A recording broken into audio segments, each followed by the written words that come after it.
force, la joie du Seigneur. À nous la puissance, par son bras puissant. À nous la force, la joie du Seigneur.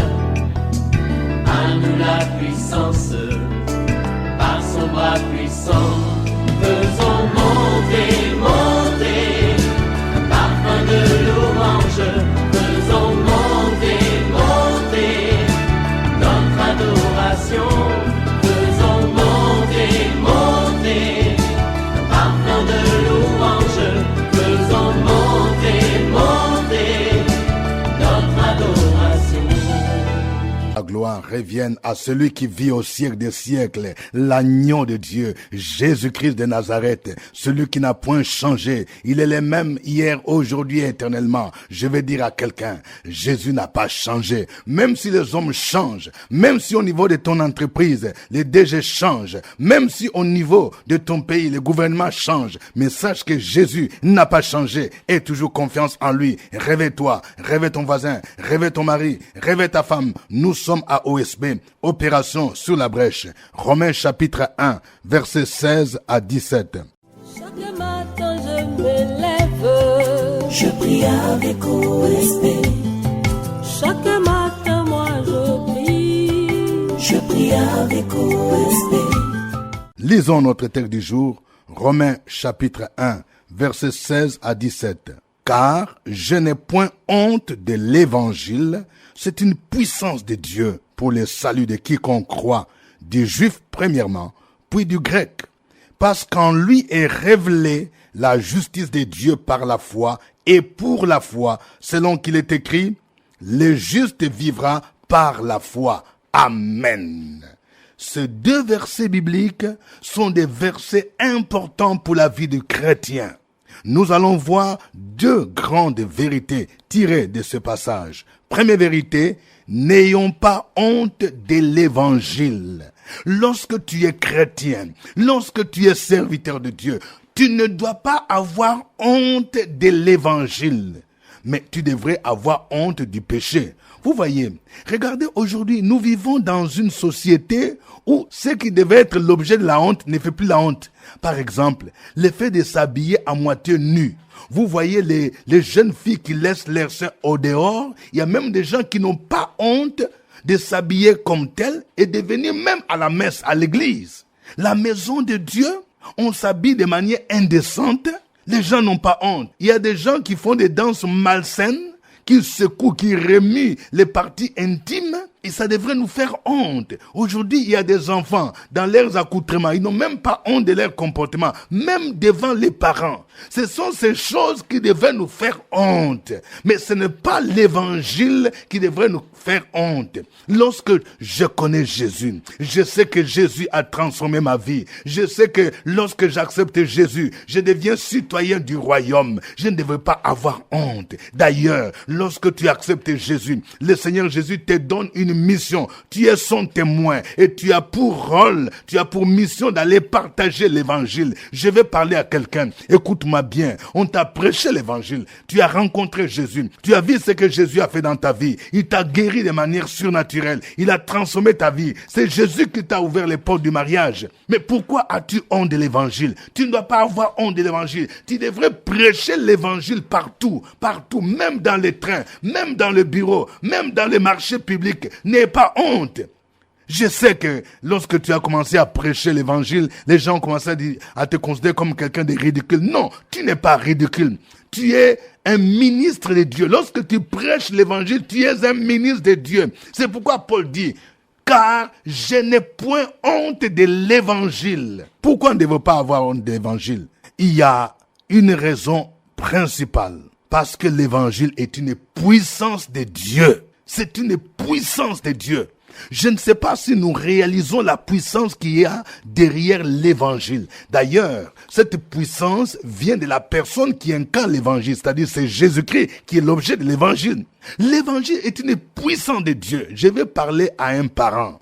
Tu as un garçon qui est adolescent. tu te plains de ces garçons. Tu dis, mon fils ne m'écoute plus. D'ailleurs, ton fils a fui même l'école. Ton fils commence à fréquenter la bande des drogués. Et ça te préoccupe. Sache que la solution, ce n'est pas seulement de les chicoter. La solution vient de l'évangile. Il faut créer des conditions pour que ton fils entende l'évangile. Et cela commence par la maison. Il faut que la maison soit le lieu où les enfants entendent l'évangile.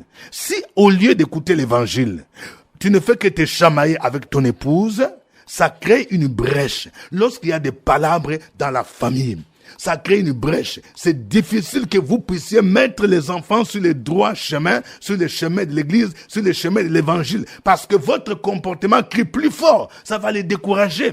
Donc, l'évangile est une puissance. C'est l'évangile qui est capable de transformer l'homme. Si l'apôtre Paul dit c'est une puissance de Dieu, c'est parce que lui-même l'a expérimenté. Nous savons tous ce que Paul était. Saul de Tarse. C'est cet homme qui était un persécuteur. C'est cet homme qui était un homme violent. C'est un homme qui était un blasphémateur parce qu'il faisait partie de ceux qu'on appelle des pharisiens, les docteurs de la loi. C'est lui qui allait de ville en ville pour persécuter les chrétiens parce que ceux qui suivaient Jésus étaient considérés comme des sectaires. Et c'est pendant qu'il y allait qu'il a rencontré Jésus sur la route de Damas. Voici cet homme qui était persécuteur, cet homme qui était un homme violent, cet homme qui était blasphémateur, a été transformé par l'évangile. C'est l'évangile qui est capable de délivrer une jeune fille qui vit dans la prostitution. C'est l'évangile qui est capable de désarmer ceux-là qui tuent, ceux-là qui sont des braqueurs, ceux-là qui sont des bandits, ceux-là qui sont des terroristes. Ils ont besoin de l'évangile. L'évangile est une puissance. Si même nos gouvernants comprenaient cela, ils allaient investir pour que l'évangile, ceux qui prêchent l'évangile, soient soutenus. Parce que, en prêchant l'évangile, ils contribuent à la transformation de la société. Paul dit, je n'ai pas honte de l'évangile, car c'est une puissance de Dieu. Deuxième vérité. Pour expérimenter la puissance de l'évangile, il faut la foi en Jésus-Christ. Vous voyez? L'évangile est une puissance. Mais pour qu'on expérimente cette puissance, il faut croire. Celui qui prêche a la responsabilité d'annoncer l'évangile. Mais celui qui reçoit l'évangile a la responsabilité de placer sa foi en Jésus-Christ. C'est pourquoi ce texte dit, « Je n'ai point honte de l'évangile, car c'est une puissance de Dieu pour le salut de quiconque croit. » Vous voyez? Quiconque croit, ça veut dire que celui qui croit en Jésus-Christ sera sauvé. Il y a la responsabilité de l'homme. C'est à ce moment-là que la puissance de l'évangile devient une réalité. Il faut croire en Jésus. Et il dit, du juif premièrement, puis du grec. C'est-à-dire que l'évangile ne trie pas l'ethnie, la nationalité. Jésus est venu sauver aussi bien les juifs que les grecs, c'est-à-dire les non-juifs. Vous voyez, c'est une puissance de Dieu pour le salut de quiconque croit, du juif premièrement, puis du grec. Et il dit, au verset 17, « Parce qu'en lui est révélée la justice de Dieu par la foi et pour la foi. » Selon qu'il est écrit, « Le juste vivra par la foi. » La justice de Dieu est révélée par la foi en Jésus-Christ. Vous savez que c'est ce verset qui était à la base de la réforme protestante au XVIe siècle avec Martin Luther. Parce qu'il a compris que c'est lorsque nous croyons en Jésus-Christ que Dieu nous impute sa justice. C'est-à-dire, Dieu déclare toute personne qui croit en Jésus comme étant juste. Lorsque tu crois en Jésus-Christ, Dieu te dit que tu deviens juste. C'est pour ça qu'on parle de la doctrine de la justification par la foi. Nous sommes justifiés, non pas par nos œuvres. Ce n'est pas parce que tu donnes les offrandes à l'église que tu seras sauvé. Ce n'est pas parce que tu as contribué pour construire la cathédrale, pour construire une église, que tu seras sauvé.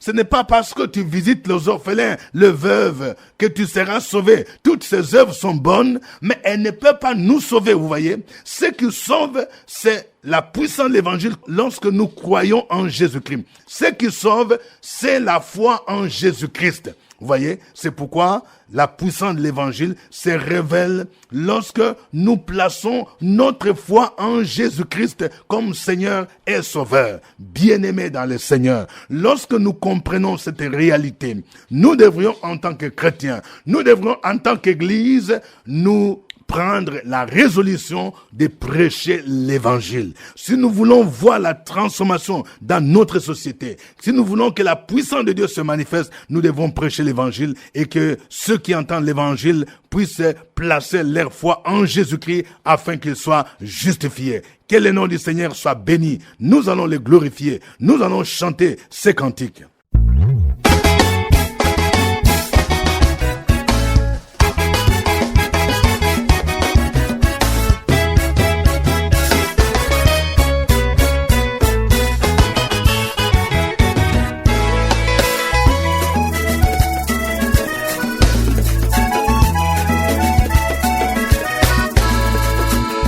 Sois loué mon sauveur, Jésus ma victoire, sois loué.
m'a fait tellement du bien. Il m'a fait tellement du bien. Il m'a fait tellement du bien. Il m'a fait tellement du bien. Il m'a fait tellement du bien. Asala kanga ba bien. Asala kanga ba bien. Asala kanga ba bien. Asala kanga ba bien. Asala kanga ba bien. Asala kanga ba bien. Asala kanga ba bien. Asala kanga ba bien. Oh oh.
Gloire à Dieu, il est digne de louange, il est digne d'être célébré, il est digne d'être loué, il est digne d'être magnifié. Nous allons maintenant élever nos voix pour bénir le nom du Seigneur. Élevons nos voix. Sur la brèche, la force dans la prière. La force dans la prière. Opération sur la brèche, la force dans la prière.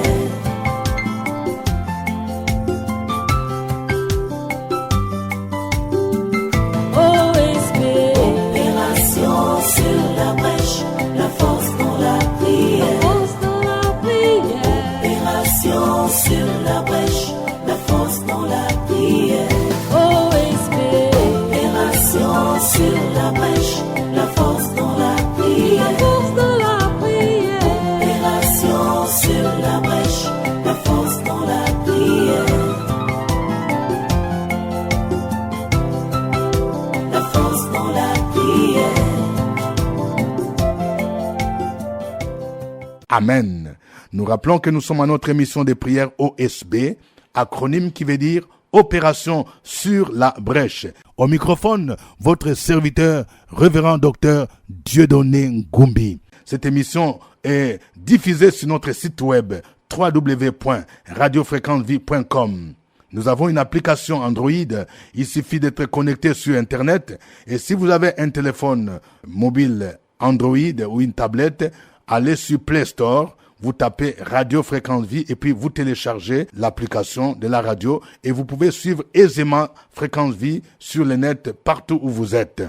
Notre passage du jour, c'est Romains chapitre 1, versets 16 à 17. N'ayons point honte de l'évangile. Chacun de nous va prier. Peut-être que tu sens en toi la timidité.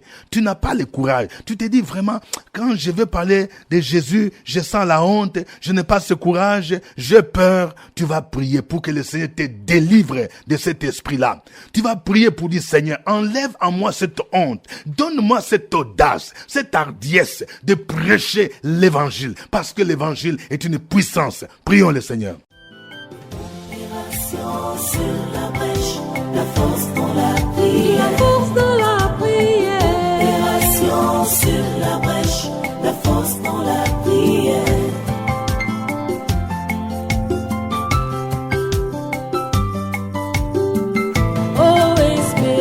Opération sur la brèche, la force dans la prière.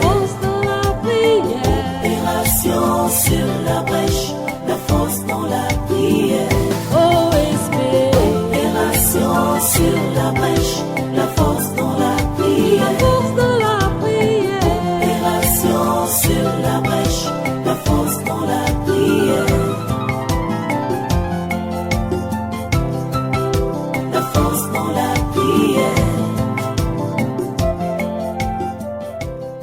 nous bénissons et nous glorifions ton nom, Père éternel. Toi qui es Dieu d'éternité en éternité. Ce matin, nous nous tournons vers toi avec beaucoup d'attente, avec beaucoup de joie. Parce que lorsqu'on tourne vers toi les regards, on est rayonnant de joie et le visage ne se couvre point de honte.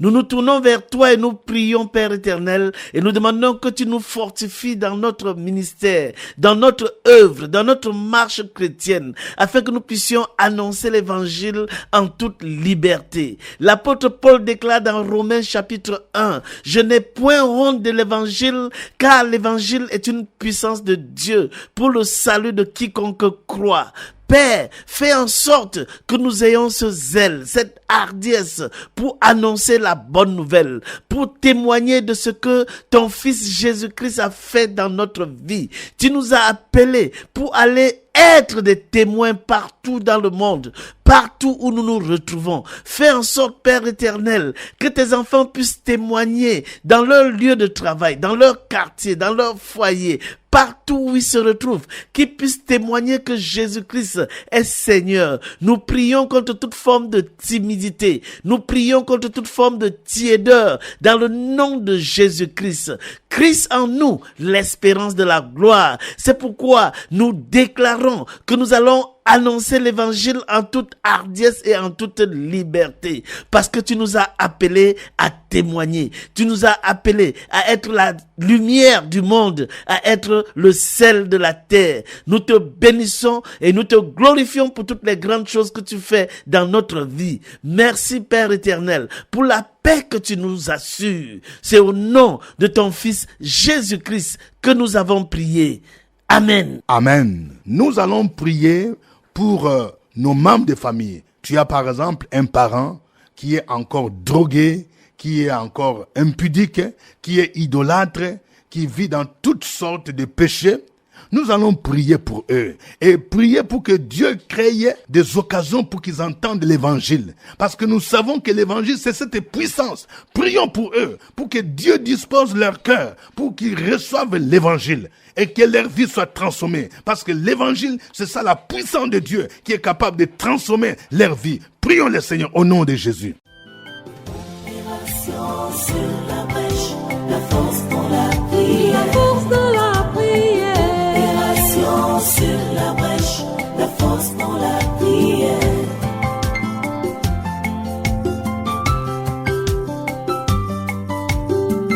OSB. Opération sur la brèche, la force dans la prière. Force dans la prière. Opération sur la brèche, la force dans la prière. OSB. Opération sur la brèche, la force dans la prière. La force dans la prière. Opération sur la brèche, la force dans la prière. La force dans la prière.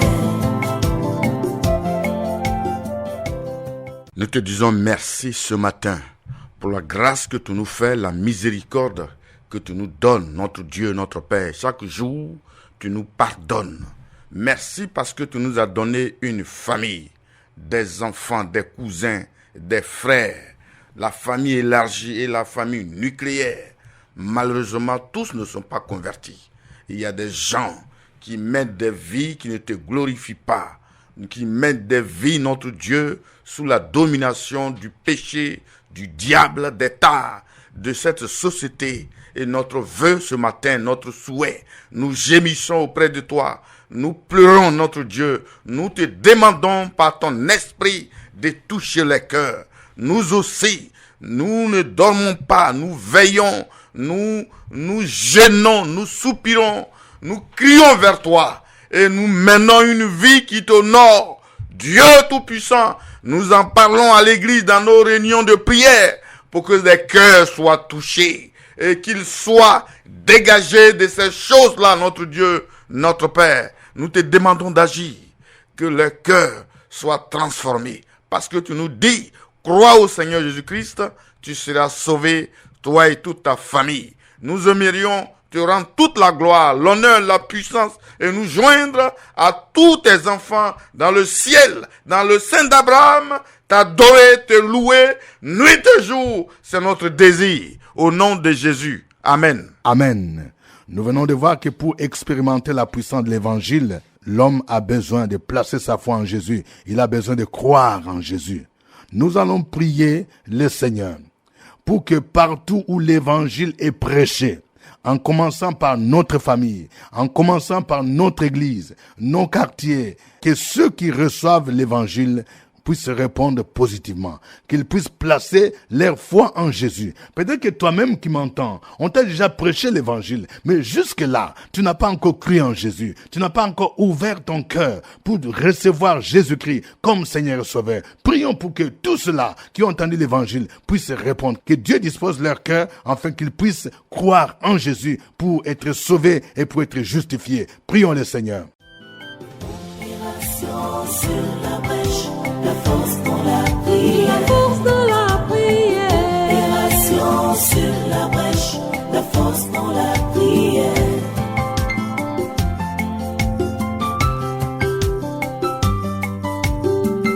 OSB.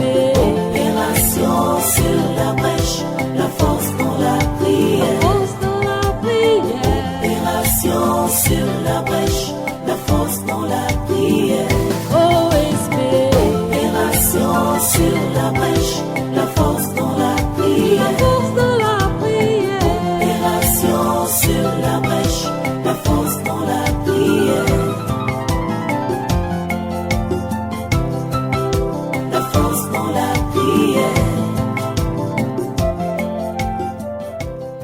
À Dieu toute la gloire, tout l'honneur, l'élévation, la grandeur, le Dieu vivant. En Christ Jésus, nous venons encore te psalmodier, te louer, te glorifier. Pour toutes tes merveilles dans notre vie, nous ne pouvons qu'être reconnaissants pour te bénir. Merci pour, oh Dieu, ce premier jour où notre vie a changé en acceptant Jésus-Christ et prenant l'engagement de renoncer à nos œuvres mortelles. Et à partir de ce jour, tu nous as mis à part, tu nous as sélectionnés pour que nous soyons tes enfants, tes ambassadeurs. Ainsi justifiés, nous avons eu la mission à notre tour d'annoncer ta parole, de prêcher l'évangile. Nous crions à toi en tant que fils du royaume, en tant que fille du royaume, en tant qu'ambassadeur, que pendant que nous parlons, que ton Esprit Saint travaille au travers de nous et que tous ceux qui nous écoutent croient en Jésus,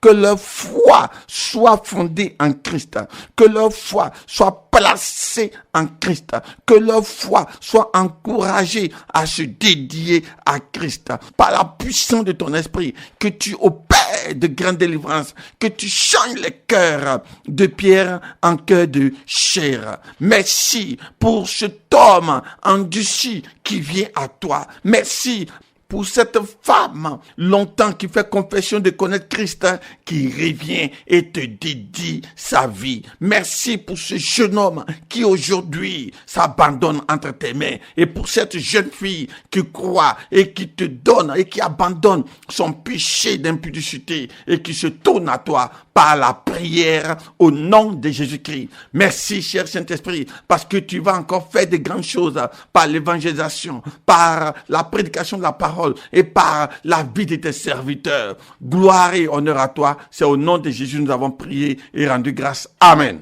Amen. Que Dieu vous bénisse. Suivez OSB, Opération sur la brèche, votre émission de prière matinale sur la radio Fréquence Vie. Des milliers de personnes ont été délivrées, guéries, restaurées à travers OSB. Écoutez ce témoignage. Et pourquoi pas toi, ton miracle arrive? Je m'appelle Madame Kwame. Je bénis au nom de Jésus. Que Dieu est bon pour moi. Ma fille, il va passer BPC. On est venu, on n'a pas eu place, on a assis au dehors. Tol a coupé. Il me dit, maman, regarde. J'ai dit, c'est ton BPC que tu as eu. Ma fille a eu BPC. J'ai béni au nom de Jésus. Nous espérons vous retrouver demain à la même heure et à la même chaîne. Au revoir et à demain. À nous la force, la joie du Seigneur. À nous la puissance, par son bras puissant. À nous la force, la joie du Seigneur.